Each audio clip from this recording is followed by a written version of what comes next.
안녕하세요. 당원 동지 여러분, 박태우 상근 최고위원입니다.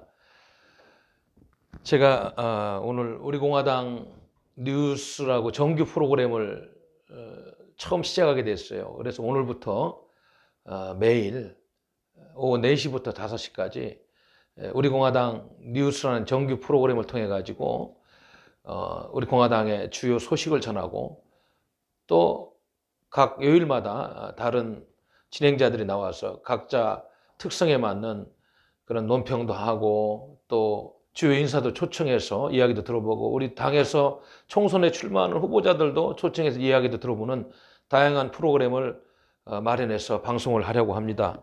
우리 존경하고 사랑하는 당원 동지 여러분, 그리고 해외 동포 여러분, 요즘 정말 고단하시죠?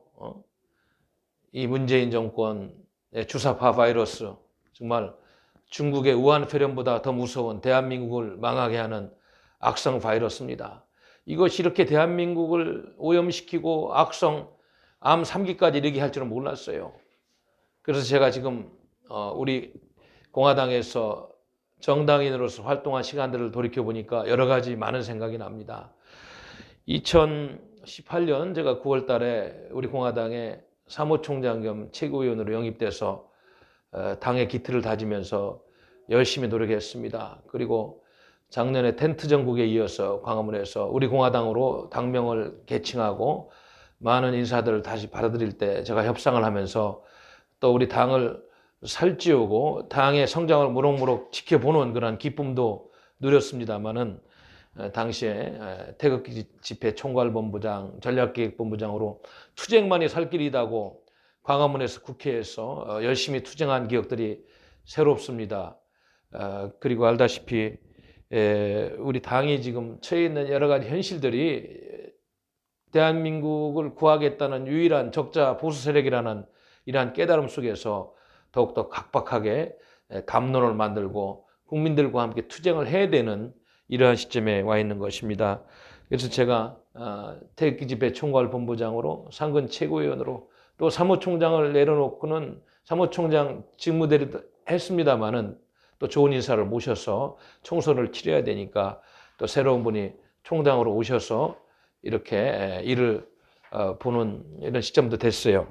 아무튼 지금 우리 대한민국이 처해 있는 여러 가지 상황들을 종합해서 분석해 보고 또 우리 당이 가야 될 투쟁의 방향성, 총선 전략, 그리고 당원들이 생각하는 것을 생생하게 전달하고 여러 당직자들이 의견을 다 취합해서 방송을 진행하는 의미 있는 시간을 갖도록 하겠습니다. 그래서 정규 방송을 일단은 월요일에서부터 금요일까지 주 5일 오후 4시부터 5시까지 한다, 이런 말씀을 드리겠습니다. 방송을 이렇게 하려니까 과거 생각이 나네요. 제가 2003년도부터 본격적으로 보수 논객으로 많은 지면을 통해서 칼럼을 많이 썼습니다. 그 당시 영자신문, 뭐 국내 주요 언론을 통해서 월간지를 통해서 그 당시부터 쓴 글을 제가 계산해 보니까 한 2천여 편의 시국 칼럼을 썼어요. 정치 칼럼, 외교안보 칼럼, 그리고 시도 많이 썼습니다. 그래서 한국기록인정협회에서 제가 최다 칼럼을 썼다고 해서 기록인정도 받고 상을 받은 기억이 있습니다. 그렇게 열심히 보수 쪽에서 이론을 일구고 시국을 진단해 왔어요. 그리고 저서도 제가 적지 않게 냈어요. 16권을 냈는데 뭐 개인 시집도 있습니다만은 또 시사 평론지 그리고 정책 도서도 공저로 내가지고 16권의 책을 냈습니다. 최근에는 제가 너무 바빠서 글을 쓸 시간이 없어서 주로 당의 연설이라든지 그 다음에 방송을 통해서 저희 뜻을 전달하고 있습니다만은 지금 박근혜 정권 초기에 제가 방송을 참 많이 했다는 그런 기록이 있어요. 그 당시 우리 공화당에 오기 전에 2018년도 대전 광역시장 지방선거를 출마하기 전까지 방송 활동을 제가 주로 뭐 TV조선이나 채널A, 연합뉴스TV, YTN, OBS, MBN 등등 종편과 지상파에서 한 650여 차례 이상 하고 또 영어 외교안보 논평을 아리랑 TV를 통해서 고정 출연도 하면서 수시를 해왔습니다. 그러다 보니까 방송 경력도 꽤 됩니다. 꽤 많은 횟수를 했는데 제가 행동하는 지식인으로서 대한민국을 구하는 프로젝트에 적극적으로 몸을 던지겠다고 우리 그 당시 대한애국당에 입당하면서 사무총장으로 활동을 시작한 후에는 그렇게 활동을 좀 방송 활동을 못 하고 있습니다. 그러나 아무튼 더 의미 있는 우파 행동하는 우파의 그러한 리더로서 우리 조원진 대표님을 모시고 우리 당을 확장하고 대한민국의 정통성을 세우는 일에 온 힘을 기울이겠다 이런 말씀을 드리겠습니다. 그래서 앞으로 이러한 저희 경험과 과거의 논평 그리고 칼럼의 그 내용을 잘 도관해서 우리 당의 뜨끈뜨끈한 뉴스를 중심을 먼저 소개하고 그 다음에는 제가 생각하는 중요한 문제에 대해서 해설을 해드리고 우리 당원 여러분들과 함께 또 해외 동포 여러분들과 함께 또 애국 시민들과 우리 애국 담론을 같이 공유하는 시간을 가져보도록 하겠습니다.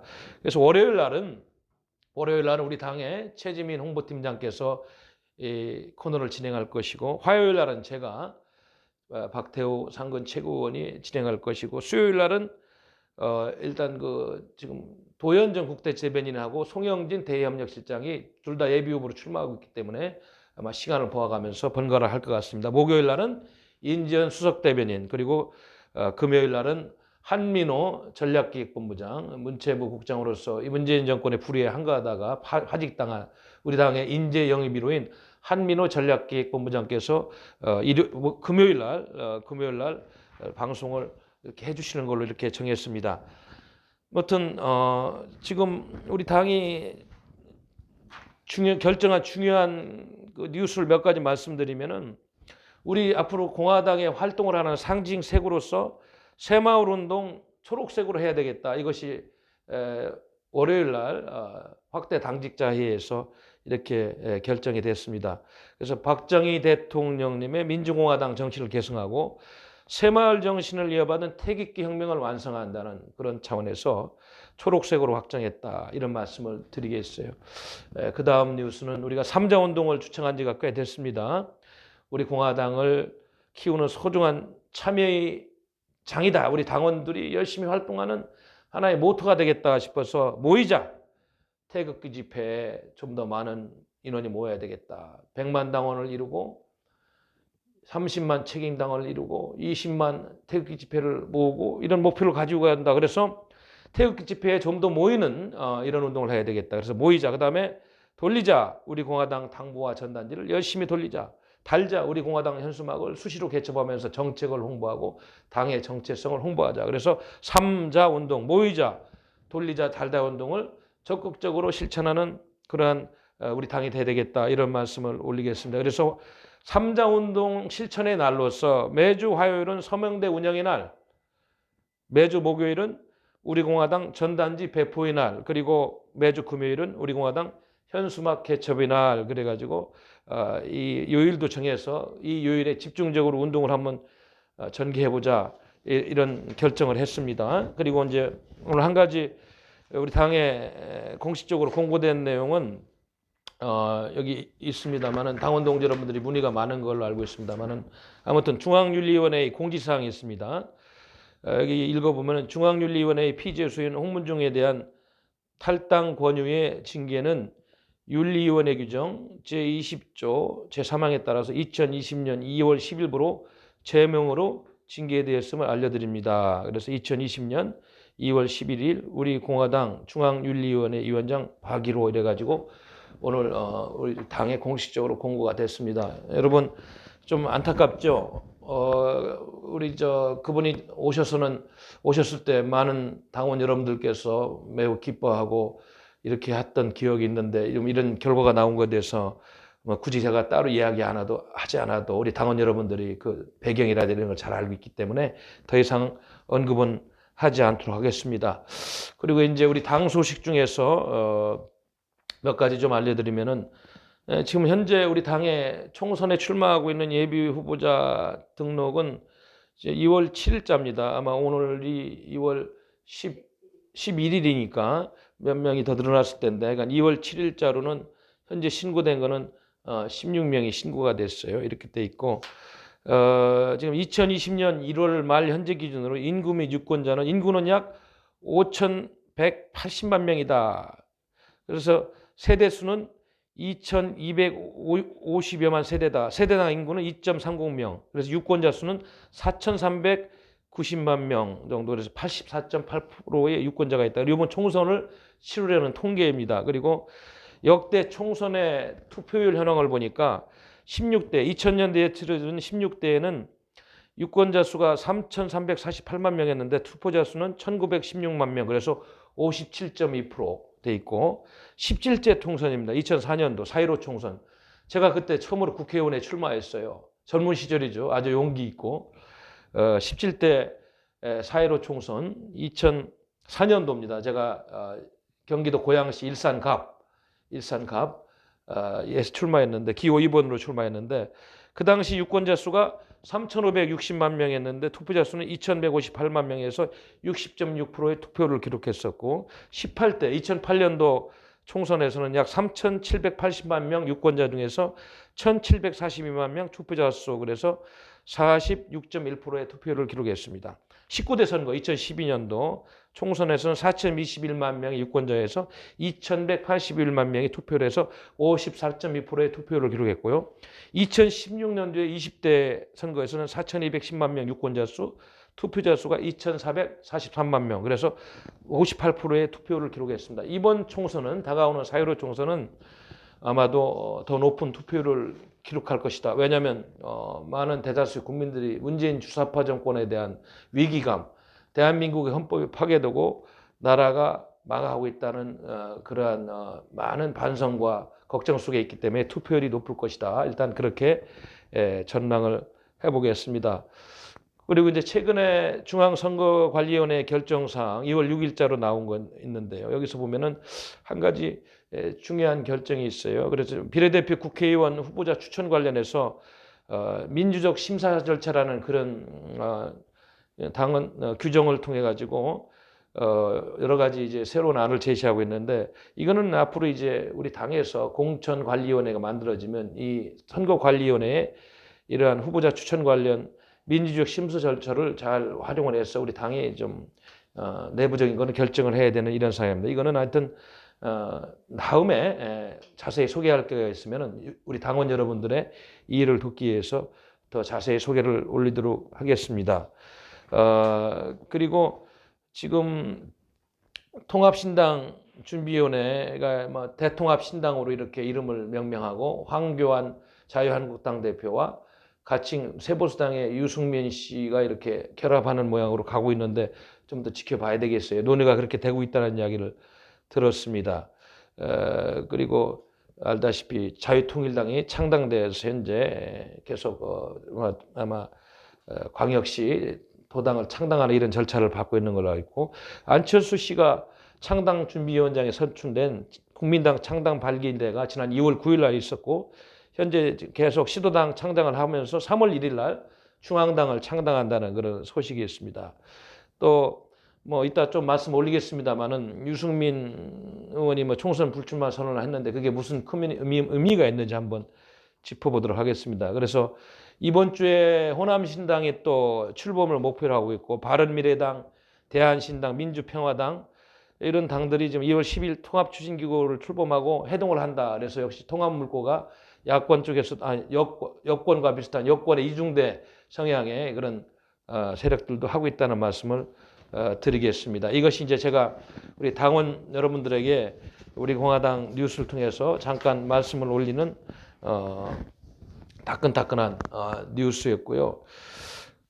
오늘 우리 인지연 수석 대변인께서는 우리 당 논평을 2개를 냈어요. 아까 소개해드렸듯이 우리 공화당의 상징색이 새마을운동 초록색으로 확정됐다. 이거를 좀 논평을 했고요. 또 한 가지는 문재인 탄핵의 때가 왔다라는 논평도 오늘 인지연 수석 대변인이 정론관에 가서 했습니다. 그래서 여기 뭐 아까 자세히 인지연 수석 대변인이 아마 낭독을 해서 다 소개를 됐습니다만은, 마지막 이 한 단락만 소개하면은, 불법 정권의 중대 범죄를 그대로 좌시하는 순간 대한민국은 소위 민주화운동 세력이라는 자들에 의한 지독한 좌파 독재를 벗어나지 못하고 전체주의의 나락으로 떨어질 것이다. 총선을 통해서 문재인 탄핵을 통해서 대한민국 자유민주주의 시장경제 체제를 구출하자. 이렇게 결론을 내리고 있어요. 아마 인지연 수석 대변인께서 이미 논평과 유튜브를 통해서 다 나가서 아마 들으시라고 생각합니다. 자, 지금부터는 이제 우리 제가 여러분들에게 좀 몇 가지 중요 뉴스를 가지고 해설을 해드리겠습니다. 왜냐하면 앞으로 총선 전국에서 우리 당원 여러분들과 애국 시민들, 해외 동포 여러분들이 어떻게 지금 정치 현상들을 이해하면 좋겠느냐, 이 태도를 놓고 몇 가지 말씀을 드리겠습니다. 오늘 동아일보 그 A8면 정치면을 보니까 이런 제목의 그 기사가 있어요. 안철수 총선서 보수 세력과 통합 연대는 없다, 이런 이야기를 했습니다. 그래가지고 여기 이야기하는 것이 문재인 정권이 왕조 시대로 가는 것 같아서 국회, 법원, 검찰을 밑에 두려고 한다, 이런 큰 와꾸를 땄고, 또 재밌는 것은 무당층 30%는 절대 한국당을 안 찍는다. 대한정당이 야권 파이를 키우는 길이다. 그래서 본인이 뭐 대한정당을 창당해서 표를 받겠다는 이런 야무진 꿈을 이야기하는데, 글쎄요. 하여튼 모바일 기반은 작지만 큰 정당을 목표로 하고 있고 여러 가지 뭐 이야기를 하고 있는데, 여기서 한 가지 제가 뭐 지난번에도 우리 저 최고위원회 때 제가 몇 차례 말씀을 올렸습니다마는, 그 안철수 씨가 지금 지향하는 한국 정치에 있어서의 목표가 무엇인지, 대한정당이라고 그러는데 그분이 대한민국의 전국 인식을 정확하게 하고 있는 것인지, 이 부분은 좀 한번 생각을 해봐야 될 것 같아요. 그리고 여기 오늘 인터뷰 내용 중에서 재미있는 것은 그 사안별로 외부 전문가 집단과 정부를 공유하고 대책을 세우는 모바일 기반의 이슈 크로시, 또 커리어 크로시가 가능한 모델을 이번 주 내로 보여주겠다. 조금 전국 인식이 뭐 평상시 같으면 참 좋은 이야기인데, 이슈 크로시, 커리어 크로시, 물론 뭐 정책 정당으로 태어나려면 이런 이야기 필요한. 지금 안철수 씨는 독일에서 오랜 시간 집거하고 와가지고 대한민국이 어떤 상황인지를 잘 인식하고 있는 것입니까? 뭐 훌륭하게 인식하고 있으라고 생각합니다만은, 조금 대한민국이 체제 전쟁의 한복판에 있다, 이거에 대한 인식은 좀 적은 게 아닌가, 이런 생각이 들어요. 물론 독자적인 뭐 대한정당을 이야기합니다만, 지금 누가 보아도 대한민국은 김정은 종북 주사파 세력이 추구하는 사회주의 연방제로 가는 길목에서 이거를 저지하는 애국우파 세력과의 한판의 전쟁이 진행되고 있는데, 이렇게 나라가 위급하고 체제 위기가 심화된 상황에서 과연 이런 정책 정당을 이야기할 만한 여유가 있는지, 일단 전국 인식부터 저는 상당히 문제가 있다, 이런 생각이 듭니다. 뭐 일단 여기 보니까 인터뷰 내용도 이런 인식이 있어요. 한국에 와서 보니 한국은 내전 상태였다. 다른 나라들은 얼마나 빨리 달려가는지 모르는 채 양 진영이 서로 치고받아서 거꾸로만 가고 있다. 이대로 두면 어떤 파국이 닥칠지 너무 두렵다. 특히 좌파 운동권에 대한 정체를 저는 문재인 대통령과 함께 만든 새정치민주연합을 탈당한 2010여 년 말에 민낯을 보고 이미 알았다. 뭐 이런 이야기를 했는데, 그럼 책임을 져야 될 거 아니에요.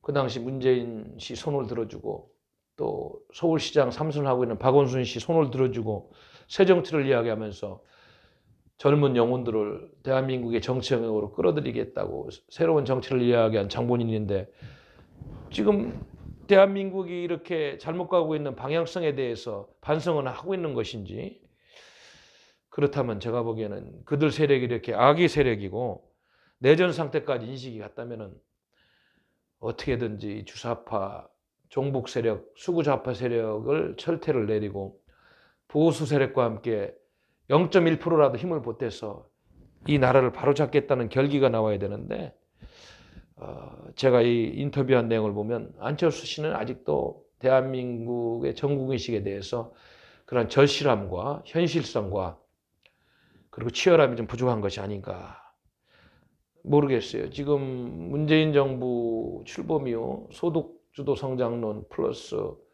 북한과 맺고 있는 4.27 판문점 선언, 그 하류로 9.19 군사합의 등등등, 중국 공산당에 대한 굴종적인 태도 등등등, 완전히 지금 대한민국 헌법은 내동댕이 쳐주고 그리고 알다시피 악법을 통과시킬 때 헌법에도 없는 공수처, 헌법에 규정되어 없는 공수처를 통과시키는 과정에서도 108석이라 가지고 있는 제1야당은 쳐다만 보는 이런 대한민국 현실에 대해서 국민들은 분노하고 잠을 못 자는데, 이러한 악의 세력이 들어서는데, 국가 반역 세력이 들어서는데 일조했다고 보여지는 책임 있는 인사들이 반성과 큰 참여는 없이 이렇게 또 뭐 정치를 해보겠다고 나서는 이 현실은 대한민국의 또 다른 불행이다.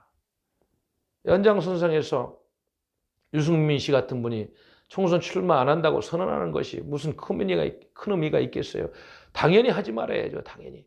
당연히 하지 말고 역사의 뒤안길로 사라져서 어디 도자기나 굽는 것이 국민과 역사에 대한 도리인데, 무슨 역할이 있다고 자유한국당의 황교안 씨 이런 분들하고 만나서 뭐 보수 대통합이니 뭐를 이야기하는데, 그들이 이야기하는 보수가 도대체 뭡니까? 나는 황교안 자유한국당 대표가 이야기하는 보수가 뭐고, 유승민 새 보수당 대표가 이야기하는, 대표는 아닙니다만은 뭐 거기 뭐 인재영 위원장인가 하고 있는 걸 알고 있는데, 보수혁신위원장인가요?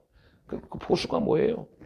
이미 자유한국당의 비겁함과 배신으로 인해서 박근혜 대통령님을 탄핵하는 순간에 대한민국 보수를 불태운 장본인들 아닙니까?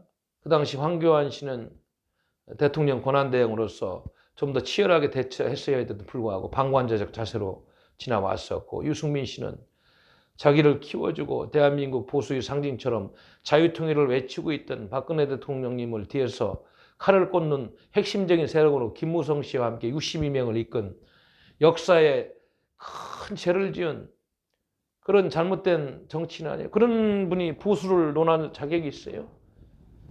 보수개혁은 제가 지난번에 최고위원회에서도 말씀 올렸듯이 국가 반역 세력이 등장하는데 길을 터주고 죄가 없는 대통령님을 탄핵하면서 자신들의 정치적인 이득을 위해서 내각제 운운하면서 잘못된 세력들과 유합한 세력들을 정계에서 물러나고 깨끗하게 청소하는 것이 보수개혁의 1순위입니다.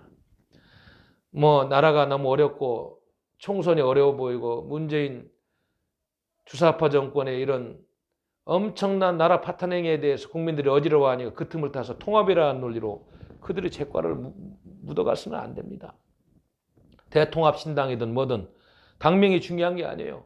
보수의 본질에 대해서 국민들이 인정할 수 있는 책임 있는 자들은 몇 놈이라도 물러나고 그 다음에 통합을 하자고 해야지. 이렇게 하면 안 됩니다. 대한민국을 다시 한번 탄핵하는 그런 못된 짓거리들을 하고 있는 사람들이에요. 유승민 씨 정신 차려야 되는 거 아닙니까? 보수개혁의 1순위가 잘못된 탄핵을 바로잡고 당을 건너자는 말을 철회하고 나간 역사의 죄인이고, 이런 일은 정말 잘못됐으니까 책임 있는 정치인들은 다 총선 불출로 하고 정계 은퇴하고 이제는 새롭게 역사관과 투쟁관으로 무장하고 좌파와 싸울 수 있는 그런 인재들로 총선을 치러서 한다. 이것이 진정으로 대한민국을 이해하고 보수개혁을 이해하는 길인데, 지금 하고 있는 언행이나 이야기하고 있는 논리를 보면 맞지가 않다. 그런 생각을 하는 거예요. 그래서 안철수 씨도 총선서 보수 세력과 통합연대는 없다고 그러는데, 본인이 과거 대한민국 정치판에서 저지른 여러 가지 과오를 생각하고 주사파 세력이 이렇게 등극해서 대한민국 헌법을 파괴하고 지금 대한민국의 정신을 이렇게 어렵게 하고 있는 이런 현실에 대해서 책임이 있다는 것을 알아야 되는 겁니다. 존경하고 사랑하는 우리 당원 동지 여러분, 애국 시민 여러분, 해외 동포 여러분, 이것을 모르는 정치인들이 자꾸 통합만 이야기하면서 옥석을 가리지 않고 그냥 두루뭉실하게 구렁이 담 넘어가듯이 하는 것은 국민에 대한 배반 행위요, 또다시 대한민국을 죽이는 행위다. 제가 어느 한 방송에서도 기억이 납니다만, 탄핵의 강을 건너봤자 통합만을 위해서 통합이 지상주의인 것처럼 근본적으로 집을 짓는데 밑에 표석을 다지고 기반 정지 작업이 없이 그냥 모래 위에다 집을 지을 겁니까? 그건 실패가 명확히 보이는 또다시 대한민국을 죽이는 작업이다. 탄핵의 강을 그렇게 건너서는 저 강 건너에는 그들이 지으려고 하는 집 밑에는 모래밖에 없어요. 강 건너에 모래사장에다 집을 짓겠다는 거예요. 하루아침에 허물어집니다. 그러나 탄핵의 강을 건너지 않고 탄핵의 잘못을 규명하고 탄핵 묘를 규명하고 문재인 체딘을 진정으로 외치는 투쟁력이 있는 정치인들이고 이런 사람들이라면 안반이 있는 기초가 튼튼한 강을 건너기 전에 그 위에다 집을 짓고 국민과 함께 투쟁하면서 이 정권을 끌어내릴 거예요. 잘못된 논리는 다시 한번 대한민국을 죽이는 것입니다, 여러분. 오늘도 참 재밌는 칼럼이 있어요. 오늘 동아일보 오늘 화요일 칼럼 중에 여기 제목이 하나 있네요. 속도 내는 보수통합, 기득권 버리고 공정, 정의 가치로 결심해줘야. 글쎄요. 조중동이 제가 제2의 6.25로 명명한 박근혜 대통령 탄핵 사태 때 한 제과를 알고 있나요? 신문 찌라시 가지고 철저한 국회에서의 조사나 검증이 없이 탄핵으로 몰고 간 언론들의 포퓰리즘 그 제과를 알고 있나요? 자, 이 사설 내용이 이겁니다. 그 통합신당, 한국당과 새보수당에 의해서 제3세력까지 참여할 통합신당은 당명을 대통합신당으로 잠정 결정하고 곧 출범식을 치르기로 했다. 인적 쇄신을 통한 보수통합이 본궤대에 오를 것으로 보인다. 자, 제가 이야기한 조금 전에 그런 오류라든 이런 걸 지적하는 칼럼이 나와야지, 사설이 나와야지. 그런 건 다 덮었어요. 과거의 죄과 오류, 문제점에 대해서는 언급을 안 하고 있습니다. 그럼 마지막에 이런 얘기했어요. 4.15 총선이 불과 64일밖에 남지 않은 만큼 이번 통합의 기회를 놓치면 안 된다. 보수 세력이 기득권과 작은 차이를 넘어서지 못해 분열되면 자유민주주의 기초인 견제와 균형이 설자를 잃게 된가. 통합과 개혁으로 새 출발해야 젊은 보수가 들어설 공간이 만들어진다. 자, 여기서 통합과 개혁의 아까도 말씀드렸죠. 시발점과 가장 중요한 핵심은 국가 반역 세력들에게 정권을 넘겨주는데 일조한 박근혜 대통령님을 탄핵한 역적 세력에 가까운 탄핵 세력들이 책임을 지고 정계를 은퇴하는 것부터 보수 개혁은 시작되는 것이다. 맹목적인 반문에만 매달리기보다는 공정과 정의 사회를 만들겠다는 새로운 보수의 가치와 대안. 이 마지막 말은 의미가 있는 것 같아요. 맹목적 반문에만 매달리기보다는 공정과 정의의 사회를 만들겠다는 새로운 보수의 가치와 대안을 국민에게 제시해야 된다. 이 사설은 가장 중요한 것을 지적을 안 하고 있잖아요. 새로운 공정과 정의의 사회, 그것은 철저한 과거 반성, 잘못을 천둥산함으로써 오는 것이지 암이 3기 가지고 구름이 있는데 그걸 옥도전기 바르고 덮고 그 문제를 건너가서는 새로운 공정과 정의의 사회는 오지 않는다는 것이 저의 생각인 것입니다. 참 답답하네요. 그래서 우리 당원 여러분들은 이러한 잘못된 통합 논리에 대해서 오류가 무엇인지를 분명히 알아야 될 것입니다. 또 한 가지 제가 오늘 이슈로서 말씀드리고 싶은 것은 오늘 조선일보 칼럼란, 오늘 조선일보 칼럼란에 한 제목이 사설란이군요. 민변 변호사 선거 공정은 명백한 탄핵 사유. 이제는 문이 답할 차례, 이런 난이 있습니다. 여기 보면은 조금 소개드리면 민변 소속 권경의 변호사가 청와대 울산 선거 공작과 관련해서 초원복집 해동은 발톱의 때도 못 대고 범죄 유형이 3.15 부정선거에 가깝다며 이번에 이제 울산 송철호 게이트를 이야기하는 것 같아요. 명백한 대통령 탄핵 사유이고 형사처벌 사안이다. 관건선거를 이야기합니다. 울산 관건선거. 권 변호사는 소셜미디어에 올린 글에서 감금과 테러만 없다 뿐이지 경찰 수사의 조작적 자태는 이승만 시대의 정치경찰 활약에 맞먹는다. 이런 칼럼을 쓰고 있어요. 민주주의를 외치던 세력들이 독재 정권을 꿈꾸고 검찰은 반민주주의자들에게 저항하는 듯한 초현실이다. 이런 이야기를 했어요. 자, 민변 변호사가 권경의 변호사라는 사람이 이렇게 민변이라면 아시다시피 주로 좌파 성향의 변호사들이 많이 있는 곳인데 명백한 탄핵 사유다. 선거공작은 명백한 탄핵 사유를 넘어서 가지고 국가의 민주주의의 그 근본 원리를 짓밟는, 선거의 가장 공정성을 짓밟는 정말로 있어서는 안 된 그런 선거입니다. 그래서 여기도 소개하고 있습니다만 울산 사건 공소장에는 심각한 위법임을 인식했지만 거절하지 못했다고 박형철 전 청와대 반부패비서관의 진술이 있다고 나와 있어요. 이 한 사람의 진술만으로도 이 청와대가 얼마나 조직적으로, 지난번에 제가 기사를 보니까 청와대 비서실 7군데가 조직적으로 이렇게 개입했었다. 그래서 몸통이 누구냐 조사를 하면 나올 것이다 하면서 여기저기 유튜버들이 추측하고 이 문제를 정말, 이거는 3.15 부정선거에 못지않은 부정선거죠. 어떻게 행정 권력에 국가의 수반이 있는 청와대에서 대통령의 친구를 당선시키기 위해서 모든 권력이 총동원돼 가지고 이렇게 공약도 만들어주고 예산도 배정해주고 경찰 수사를 통해서 야권 후보를 탄압하고 대한민국 민주주의를 완전히 초토화시키는 이 버러지 같은 작태를 국민들이 그냥 보고 있다는 것만도 답답한 거예요. 이거 하나만으로도 총선은 끝난 겁니다, 사실. 그런데 연동형 비례제 통과시켜놓고 말이죠.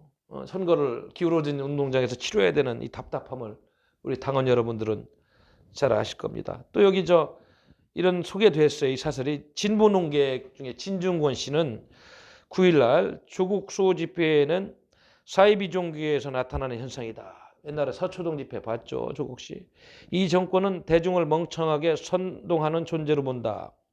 무서운 것은 대중들이 자신을 깨어있다고 보는 것이다. 결국 국민이 생각하고 판단하고 결단해야 한다.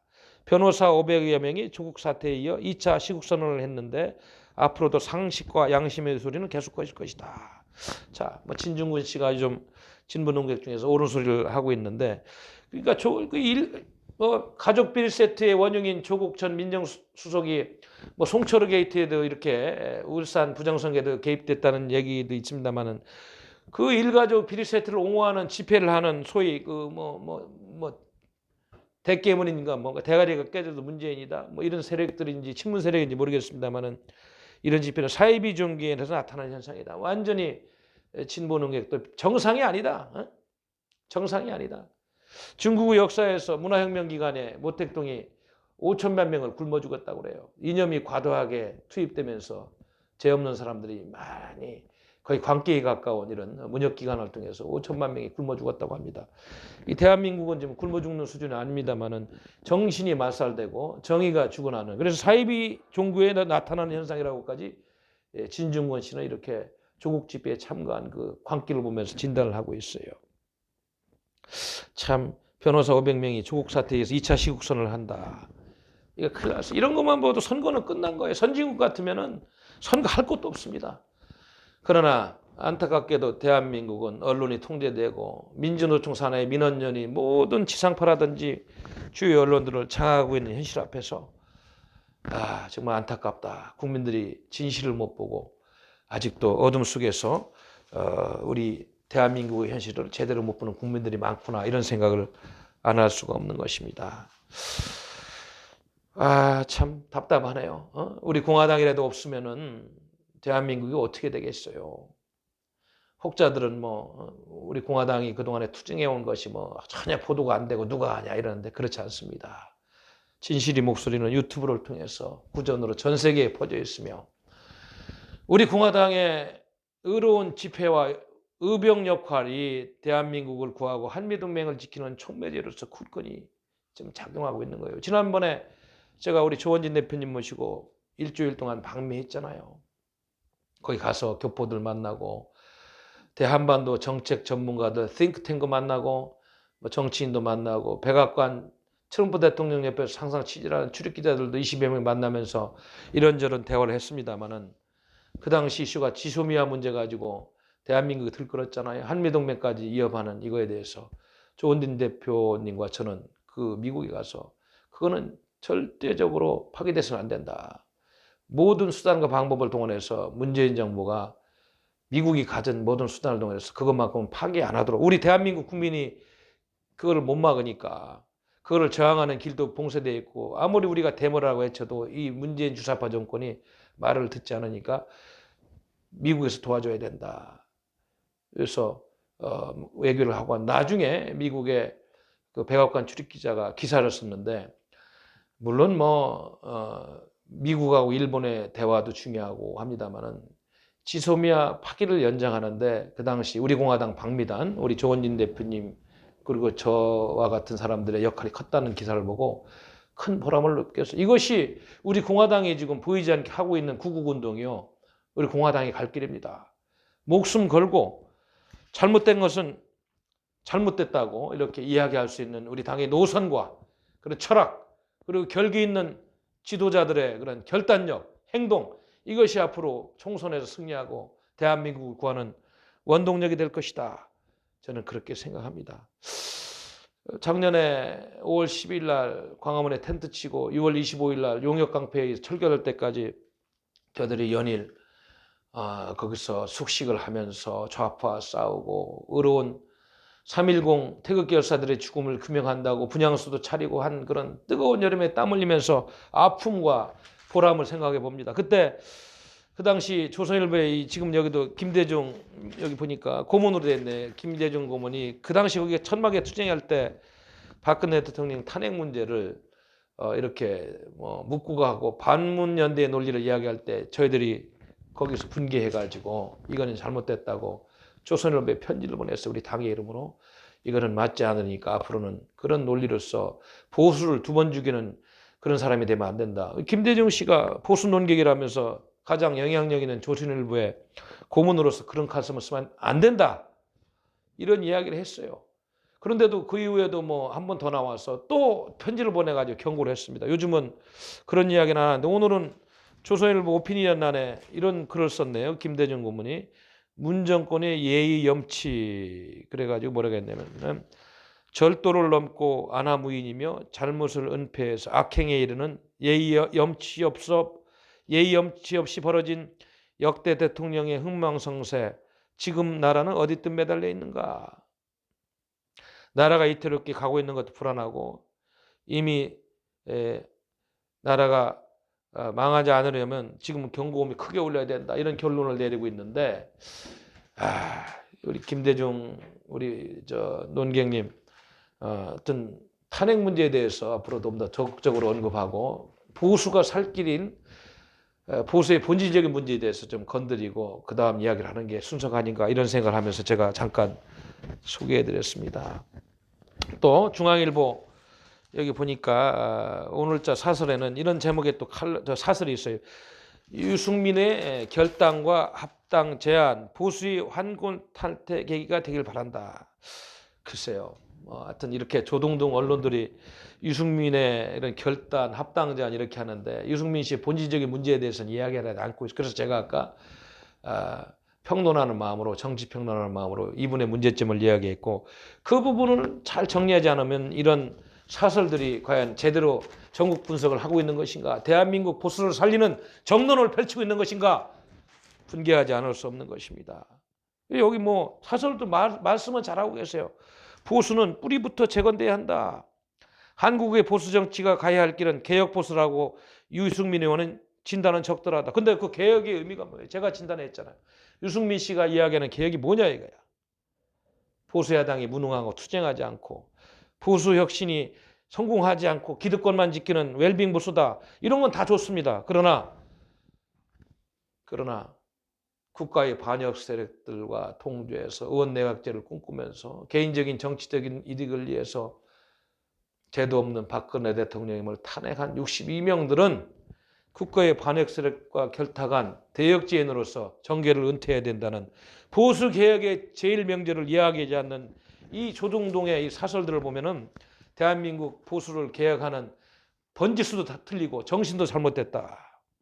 말은 뭐 그렇답니다만은 가장 중요한 문제를 놓치고 있다는 말씀을 드리지 않을 수가 없습니다. 존경하는 당원 동지 여러분 그리고 우리 애국 시민 여러분, 해외 동포 여러분, 지난 토요일 날 우리 공화당은 우한 폐렴의 그런 위협 속에서도 대한민국을 구국하는 데서는 이제는 이런 가짜 보수들보다는 대한민국을 구국하겠다는 행동 애국파의 시민들이 많이 집회에 나와서 더 세력을 키워서 목소리를 더 내서 바른 보수를 이야기하고 바른 보수가 사는 철학을 이야기해야 되겠다 이런 굳건한 믿음으로 집회를 했습니다. 그래서 지난주 목요일 날은 조선일보에 사설란에 이렇게 광고까지 냈었어요. 문재인 즉각 퇴진, 총궐기 집회다. 사생결단의 날이다. 그래가지고 박근혜 대통령 탄핵 무효 즉각 석방하라 이런 문구도 넣고 했는데 여러분도 보셨겠습니다마는 제가 태극기 집회 총괄 본부장으로서 참 가슴 아픈 눈물도 그날 흘리고 그랬는데 다른 집회들은 3분의 1로 쭉 틀었더라고요. 오늘 우리 집회는 그날 2배 이상이 늘었습니다. 그래서 무대차도 3대를 트고 저 숭례문에서 서울역 4번 출구까지 물론 뭐 중간중간에 1m, 2m 떨어진 적도 있습니다만 그래도 우리 애국 시민들이 우한 폐렴도 무서워하지 않고 종북 주사파 바이러스가 더 무서우니까 우리가 그 바이러스를 죽이기 위해서 의지를 가지고 집회에 나오는 우리 당원동지 여러분들의 그런 뜨거운 열정과 애국심에 감복했다. 그래서 이번 주 토요일 집회도 연장선상에서 똑같이 무대차 3개를 틀고 일부 집회를 12시 반에 서울역 4번 출구와 숭례문을 터서 한다.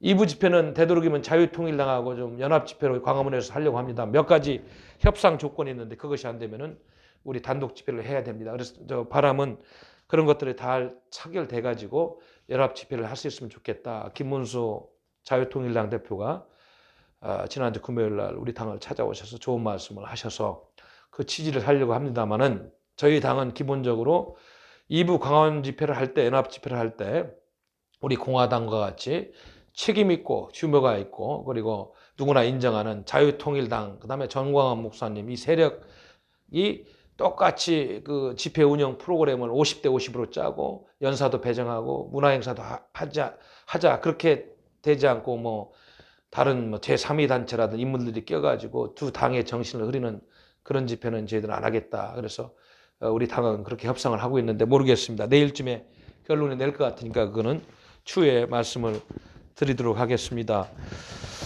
우리 존경하는 우리 공화당 당원 동지 여러분 그리고 애국 시민 여러분 해외 동포 여러분 하루하루 참 이 소득주도 성장론은 소득주도 파탄론 소득주도 빈곤론으로 전락하고 이제 자영업을 하는 서민들의 목소리는 거의 뭐 곡소리에 가깝습니다. 이제 못 살겠다를 넘어서 가지고 삶을 포기하고 젊은이들은 결혼도 안 하고 직장도 포기하고 삼포세대가 돼 가지고 말이죠. 애를 낳지 않다 보니까 전 세계에서 애를 가장 안 낳는 나라가 되고 있어요. 그래서 우리 공화당에서는 이번 총선 때 이런저런 젊은이들을 위한 공약도 마련하고 뭐 또 소개도 해왔습니다마는 참 큰일 났어요. 여러 가지가 5천만, 5,100만 대한민국의 생존권이 걸려 있는데 안보 문제부터 외교, 경제, 정치, 문화, 교육, 복지, 사상의 문제까지 어느 곳 하나 성한 곳이 없습니다. 다 골마 있어요. 저는 이것이 정상적인 상태로 되돌아오려면 엄청난 희생이 따를 것이다. 지금도 이미 너무 깊이 파괴되고 너무 깊이 들어갔다. 이런 걱정을 하는 것입니다. 그렇기 때문에 이번 총선은 정말로 우리 국민들이 깨이고 4월간 총선이다. 대한민국 구하기 프로젝트의 어떻게 보면 마지막 기회일 수가 있다. 3대 악법이 총괄되고 이미 기울어진 운동장인데 총선에서마저 우리가 170, 80석, 200석을 확보하지 못한다면 큰일 났습니다. 이거. 공수처법이 7월 7일 날 가동이 되면은 과거 김대중 정부 때 총선이 끝나고 30몇 명을 아마 빼가는 그런 우리가 그 기록도 기억하고 있을 텐데 공수처법 가지고 뭐 국회의원들 더군다나 지금과 같은 웰빙족도 국회의원들 당선된들 이런저런 약점으로 몇십 명 빼가는 건 기본도 아닐 텐데 그러기 전에 180석, 200석 확보해서 이 3대 악법 빨리 폐지시켜야 되는데 그런 힘이 총선에서 우리 국민들이 보여주지 않는다면 이 나라는 어렵다. 지금 보세요. 이 문재인 주사파 정권이 지금 벌이고 있는 국민을 향한 사기 행각 비슷한 말이죠. 국민의 눈속임하는 일들. 지금 중국 우한 폐렴 바이러스 문제도 말이죠. 지금 심각한 거 아닙니까? 제가 알기로는 하루에 한 2만여 명이 지금 중국으로 입국하고 있는데 중국은 이미 도시 76곳을 약 4억 2천만 명의 이동을 제한해버리고 철저히 통제하고 있는데 대한민국은 무슨 배짱으로 2만 명씩 막 중국에서 들어와도 항공편도 그대로 열어놓고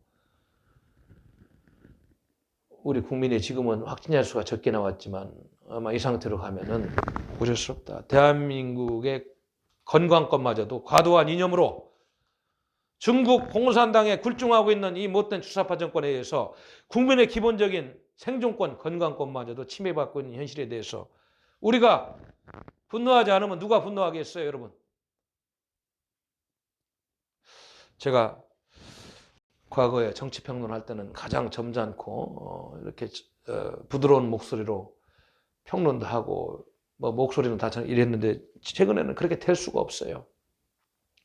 2018년도에 우리 공화당에 와서 일을 시작한 이후로는 나도 모르게 분노에 넘치고 잠도 설치고 언어도 거칠어지고 이렇게 됐습니다. 당연한 거 아닌지 모르겠어요. 그만큼 대한민국의 현실이 어렵다 이거를 지금 말씀드리고 있는 것입니다. 지금 한 가지 재미있는 것은 지난 2월 5일자 수요일 날 중앙일보의 차이나 인사이트라는 이 분석 기사를 보면은 코로나 바이러스가 확산되면서 시진핑 체제가 위기로 이어질 수 있다. 이런 분석까지 나오고 있는 현실에서 우리 문재인 정권은 질병청으로 빨리 뭐 성격을 하든 뭐라든 그건 뭐 총선 이후의 문제겠습니다만 더 솔직하게 이 우한 바이러스 문제를 국민에게 알리고 대처하는 방법을 좀 해야 되겠다. 하기야 북한의 핵이 수십 발이 있고 계속 늘어난다고 그래도 핵 대피 훈련 하나 안 하는 나라니까 뭐 바이러스쯤이야 우습게 보는 게 아닌가 이런 우스갯소리도 해보는 겁니다.